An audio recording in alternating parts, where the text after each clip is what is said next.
Kakapo एक बहुत ही असामान्य तोता होता है जो केवल न्यूजीलैंड में पाया जाता है। इसमें बहुत नरम पंख होते हैं और उल्लू की तरह महीन पंखों की एक प्रमुख चेहरे की डिस्क होती है।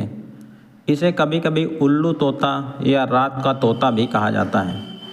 काकापो को दुनिया का सबसे भारी तोता माना जाता है। ये लगभग 24 इंच लंबा तथा इसका वजन 3 से 4 किलोग्राम तक हो सकता है। ये तोता उड़ नहीं सकता क्योंकि इसके पंख बहुत छोटे होते हैं और भारी होते हैं। काकापो अपने छोटे पंखों का इस्तेमाल संतुलन और सहारे के लिए करते हैं, न कि फड़फड़ाने के लिए। उनके पंख अन्य पक्षियों की तुलना में बहुत नरम होते हैं क्योंकि उन्हें उड़ान भरने के लिए बहुत मजबूत और कठोर होने की आवश्यकता नहीं होती है। यह दुनिया का रात में सक्रिय रहने वाला इकलौता तोता है जो आमतौर पर रात को ही भोजन करता है। काकापो का नाम माओरी भाषा से लिया गया है जिसका अर्थ है रात का तोता। भले ही वे उड़ नहीं सकते लेकिन वे इधर उधर घूमते हैं। काकापो के पैर मजबूत होते हैं जो इसे एक बेहतरीन हाइकर और पर्वतारोही बनाते हैं। ज़मीन पर वे जॉग जैसी चाल से चलते हैं। वे ऊंचे पेड़ों पर भी चढ़ सकते हैं।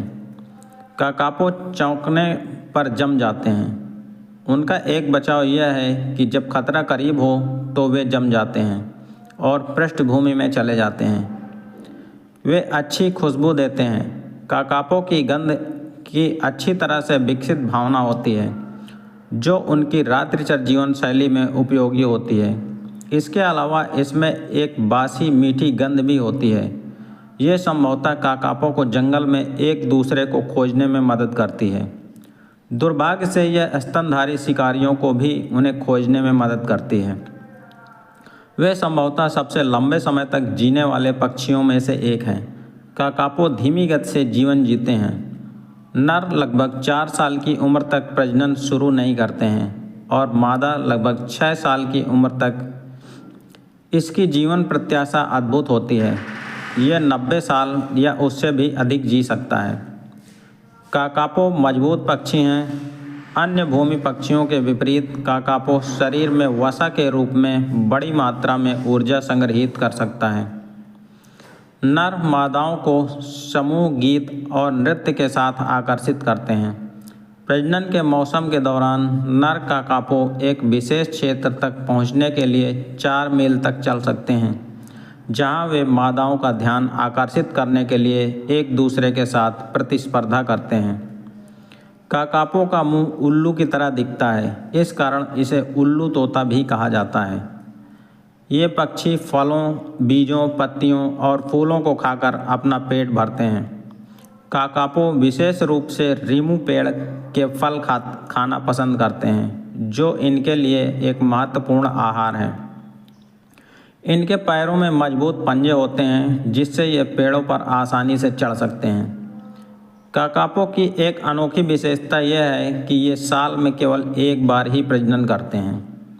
नर काकापो विशेष ध्वनि निकालते हैं जिसे बूमिंग कहा जाता है, जिससे मादा को आकर्षित किया जाता है।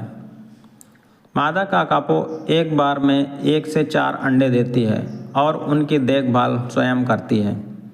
काकापो अपने अंडों को छुपाने के लिए ज़मीन में गड्ढे बनाते हैं ताकि शिकारी उन्हें ना ढूंढ सकें।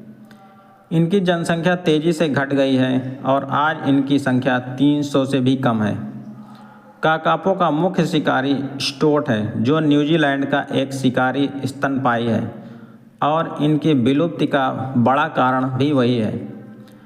काकापो की आबादी को बचाने के लिए न्यूजीलैंड में एक विशेष संरक्षण कार्यक्रम चलाया जा रहा है।